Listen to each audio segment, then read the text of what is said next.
Hey gang, what's up? It's me once again. Today I would like to talk about the hypocrisy that was demonstrated in Parliament by Mamoloko Kubayi when Breitenbach or Advocate Breitenbach was presenting the reasons why she does not believe Advocate Koleka Gcaleka should be voted into power. Now, I want you to pay attention to what Advocate Breitenbach says, and then we hear the response of Kubayi. Then I'm going to show you a different article which demonstrates how much hypocritical Kubayi is. Let's dive in. Honourable Taba, I almost think we weren't at the same interviews. The possible appointment of Koleka Gcaleka as the Public Protector of South Africa has raised several questions, and it has certainly underscored the fact that the appointment process of the Public Protector needs to be re-evaluated. This time around, with respect to all candidates, the process delivered a crop of potential candidates who are fundamentally so far below par for the job of this magnitude, leaving the ad hoc committee, in my view, with no choice but to abort the process and re-advertise the position. Not one single candidate of the shortlisted, in our view, met all the minimum standards. Other parties will argue here today that Koleka Gcaleka is an outstanding candidate who has proven herself fit and able to perform the functions of the job required. Precisely on what basis they argue this escapes me. Ms. Gcaleka meets the minimum educational requirements, that is true. It's also about the only positive thing one can say about her quest to be the public protector. Now, Ms. Gcaleka does not come to this point without a past. She was a prosecutor in the National Prosecuting Authority with some experience in litigation. Not investigation, that's not the job of a prosecutor. She was not there long enough to be described as an experienced litigator. And while there, she did not conduct herself with distinction. A serious question mark must exist over her personal judgment and her independence. She was peripherally involved in the Mluli matter, which cannot be regarded as a success, since his conviction was on the basis of such as watered-down charges that the murder of Mr. Oupa Ramaghibi remains unaccounted for to this day. Her very cozy relationship, and some say intimate relationship with her boss, the rather odious Menzi Simelane, led to speedy promotions and her very vocal and active support of his role in the capture of the NPA. One cannot leave her role. You don't have to like it. You don't have to like it. One cannot leave her role in the Agliotti acquittal out of consideration either. Point of order. Having played her part in the destruction of the NPA, Ms. There's Gcaleka a moved point on. of order, Honorable Member. Having played her part in the destruction of the NPA, Honorable Breitenbach. Ms. Gcaleka moved on to the office Honorable of the Minister Breitenbach. for Lucy Gigaba. Honorable Breitenbach. Please, there's a point of order. Honorable Kubayi, is that a point of order?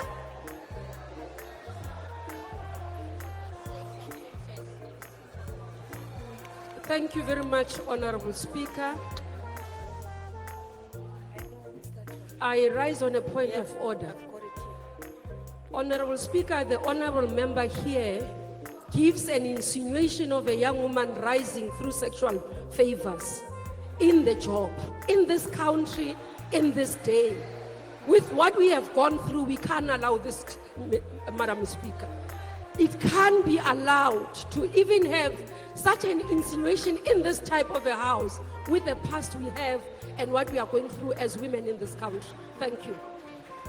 I thank you, honorable members. Okay, so you had Mamoloko Kubayi documenting in Parliament why Breitenbach is out of order by mere assertions of history that is known to her as a person who was an advocate in the NPA when Koleka Gcaleka was a trainee there. Now, Mamoloko Kubayi goes further to say the reason why this should not be allowed, whether it's true or not, she doesn't focus on that. It just should not be allowed because women have gone through a lot in this country and they are still going through a lot. So then you expect this individual who makes these assertions to be pro-women, to protect women at all costs.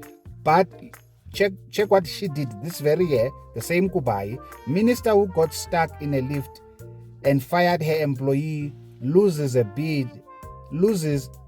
bid to appeal court judgment. Who is this minister? Human Settlement Minister Mamoloko Kubayi fired the employee, but the Labour Court ordered the employee's immediate reinstatement.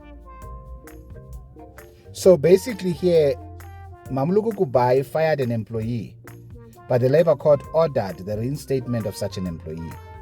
Obviously, that employee cannot be a female, right? Because females have to be protected at all costs, okay? Because we can't so much as tell the truth as far as she's concerned. Parliament is not allowed to tell the truth regarding females because of what females have gone through and are still going through. Whatever females are going through right now in South Africa is unknown to me, because since 1994, we had a new constitution that documents human rights that none of us had them prior to 1994. Now, when people say to you, women's rights this, women's right that, watch out for those people.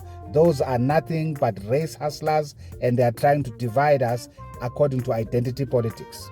Those people are not serving our country, because what they are doing is there are these multiple groups that you create in identity politics, where you say these ones are queer, these ones are this, these ones are that, and they focus on women.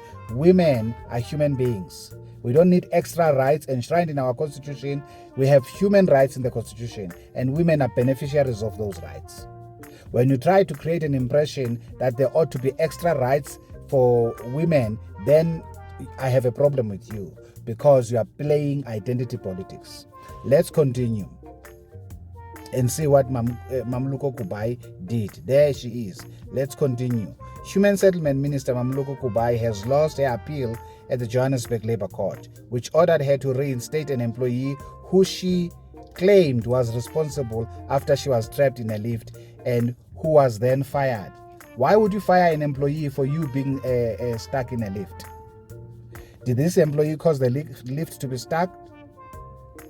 This week, Labour Court dismissed Kubayi's leave to appeal, as it had no prospect of success. In March, Kubayi got stuck in a lift over an hour at her offices and notified her staff via WhatsApp. Deputy Director of Corporate Services, Nelly Litsulunyan, you see, that's a female, immediately contacted Facilities Director, who told her to contact the elevator company, which dispatched a technician to the building. Litsulunyan communicated with other relevant people in a bid to resolve the situation. You see that? Okay. The next day, Litsulunyan was summoned to the minister's office. One thing we must first establish here, you can see that Litsulunyan acted promptly. Okay. The next day, Litsulunyan was summoned to the minister's office and issued with a letter of intention to dismiss her for alleged gross negligence that has posed a threat to employees' lives as a result of the lift incident. What's going on now? Where is this coming from? The minister is stuck in a lift, obviously with an entourage, meaning she's not stuck there alone. She WhatsApps somebody, this deputy director speaks to her director gives her an instruction of what she should do. She calls people from facilities management, people come in, service provider, they open the lift. Give or take, Mamoloko was in that lift for around about an hour, right? Just above an hour. Now, the following day, Litsulunyan is called in and she's accused. She was accused of failing to ensure the building and elevators were properly maintained and timeously respond to the minister's entrapment. Litsulunyan denied the alleged misconduct. She was later given an ultimatum by the minister: be dismissed, face a disciplinary hearing with suspension, or take an early retirement. She opted under protest for the retirement option. Do you see that? Now, I'm sure by now you can see that there's nothing procedural about this procedure that Mamoloko Kubayi, who is pro-woman in her hypocrisy utterances in Parliament. She's clearly not pro-women, because this Nelly Litsulunyan is a female. She has dependents that depend on her, whether it's her parents or whether it's her children. So basically, this Mamoloko Kubayi is pretentious in Parliament, or pretending to be pro-women, simply because she knows what Breitenbach is bringing to the fore is truth. because Breitenbach worked in the NPA and Koleka Gcalega was a junior at that time. And these rumors don't just start for no reason.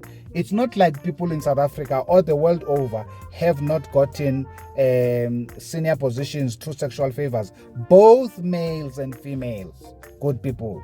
I myself, as a young, individual, had been exposed to a manager who was a female who was hitting on me. You get the point? So these things do happen in the workplace, where you will hear people telling you that when your blindness is the reason why you are still holding a particular position. If you simply did A, B, C, D and you got along with the program, by now you would be at this position. So we know these things happen for a fact. Now, when such allegation is being brought to the surface by a person who was there in that office, all that is required is to hear out what is the real story. But what is even irritating about this Mamoloko Kubayi is her hatred of the very women that so she's protecting certain women, right? I'm not going to tell you what type of morals those women that she's protecting have. You'll figure that out for yourself. But women who are dedicated to their job, who are family women, who are raising children, she obviously is going to abuse her power by making herself a panel, a DC, a chairperson of the DC, and dismiss them. And when the labor court says reinstate the woman, she wants to abuse state coffers, the taxpayer money, to appeal the matter to a higher court so as to frustrate this woman. This is a tip of an iceberg, because this is a modus operandi of the African National Congress ministers and MECs across this country, across this nation. This is why we have corruption. Because you'll always hear politicians saying, but I don't write checks, or I don't appoint people back, which is bid evaluation committee or bid adjudication committee does the appointments. Well, the HODs know if they don't give an appointment of a tender to somebody the MEC had pointed out, that HOD is going to walk. Precisely what you see over here, right? Where a person who is junior, as a deputy director, is being asked to leave the office because she failed to secure lifts and ensure that such an entrapment has been avoided. We've been stuck in lifts, nobody has been fired. This is a matter of us and them not being equal. So we elect people into positions of power, and when they get there, they despise the very electorate that placed them there. Can you see that? Let's proceed.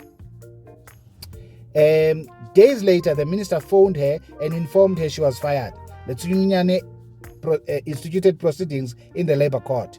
Letsunyane argued in court that the minister acted as the victim, witness, initiator, and a referee. The court said this was not acceptable. In May, Johannesburg Labour Court acting judge Mulatelo Makura ruled the dismissal was in breach of the contract of employment. The minister was prohibited from summarily dismissing Letsunyane without following proper procedure and order to pay costs. The costs ordered Letsunyane to be reinstated. However, the minister sought leave to appeal against Makura's June judgment. When seeking leave to appeal, you have to seek it from the same judge that ruled against you. This means Makura again had to decide on the matter. On Tuesday, Makura dismissed the leave to appeal, Kubayi's leave to appeal, as it would have no reasonable prospects of success. And there were no compelling reasons the Labour Court should hear the matter. You see that? Minister Kubayi and her Director General raised numerous grounds of review that they said justify granting leave to appeal. They argued that the Labour Court has no jurisdiction, relying on judgments Makura already dismissed and as distinguishable in his May judgment. Makura said the judgments were based on different areas of law, such as labor relations legislation, whereas Letsunyane in his case had argued in terms of breach of contract. He dismissed his grounds since essentially the same arguments were advanced, in which already he found they have no merit. The minister and the head director general argued Makura failed to properly consider aspects of senior management handbook that governs disciplinary procedure. They argued that far from not adhering to procedure, they had in fact followed it.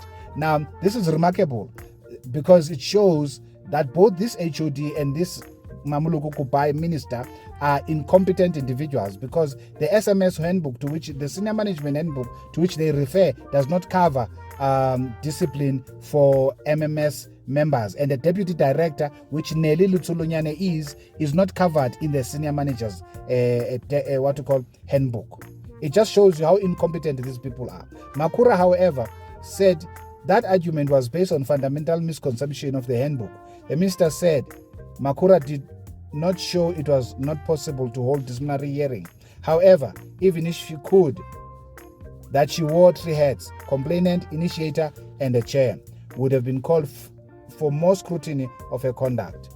He also dismissed the argument that the court misunderstood the minister's powers and applied a criminal justice model and a standard in finding that the minister has no power to dismiss. Makura said that the power is reserved for the chairperson of the disciplinary hearing, which was not and could not be the minister.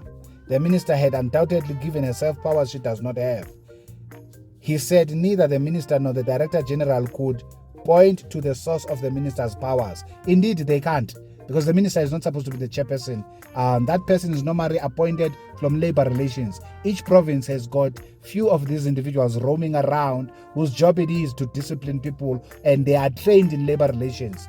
They have the same certifications as the chairpersons of the CCMA. They are trained. They have a special labor relations background. Hence, they are appointed for this purpose. He concluded, it is my considered view that the appeal would have no reasonable prospects of success. The Labour Appeal Court could hear an appeal if there were compelling reasons, but he found none in this case. Did you see that? That same individual who is saying to Parliament, women should not be ill-treated, without a pause, without consideration of any sort, she was willing to dismiss a woman, right, and make her life miserable for as long as she lives, simply because she did not jump as high as she wanted her to jump. Can you see what these people have become? Corrupt, completely abusive to those who have to work for them. And this is like this for most of them. But I'm simply giving you evidence that's on the public domain. I'm not going to give you evidence that I've acquired by sheer reason of having worked in the public sector. Okay? I'm giving you evidence of what is in the... They are all the millies of the same bag. When Zondo, for an example, makes statements in his report, where were the auditors? That, to me, is an indication that Zondo has failed to do a proper investigation. Because you can't ask a question, where were the auditors? First and foremost, auditors are supposed to report in a dual function mode, which is the administrative reporting, which is to the accounting officer, and the functional reporting, which is to the board. What you don't ask as a Zondo commission is, was this dual reporting of auditing maintained? Who is responsible for appointing the audit committees? Because you're going to find that in most departments, particularly at the provincial level, the HOD to which the auditors are supposed to report administratively is the one that appoints the functional reporting line of internal audit. Does that ensure independence or objectivity? Of course it doesn't. It goes without saying. You don't have to be, very knowledgeable in this area to figure that out. That if the accounting officer has to appoint the board that is supposed to strengthen the independence functionally of internal audit, that means that board owes allegiance to that accounting officer that appointed them. This is not the case, for example, at Standard Bank or at Netco or any of the private sector. The board appoints the CEO, which is in this case the accounting officer. But in government, it's the CEO that appoints the board. Can you see that this is reversed? It's deliberate. It's meant to violate good corporate governance. That's the environment within which these ministers are operating. That is why they are looting state resources the way they are, and pretend here to have been offended when a potential fact which needs to be brought to the table and be properly investigated of Koleka Kaleka, who may have climbed.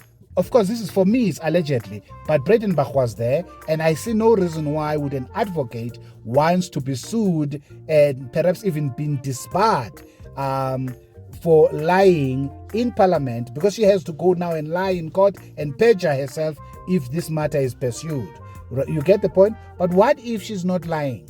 And we have no reason to believe that Breitenbach is lying. What if she's telling the truth? Why are we supposed to listen to people like Mamoloko Kubayi who simply think that for no grounds, none whatsoever, they have a right to fire black people? And not only black people, black women, and send them to poverty. You see what the ANC is doing.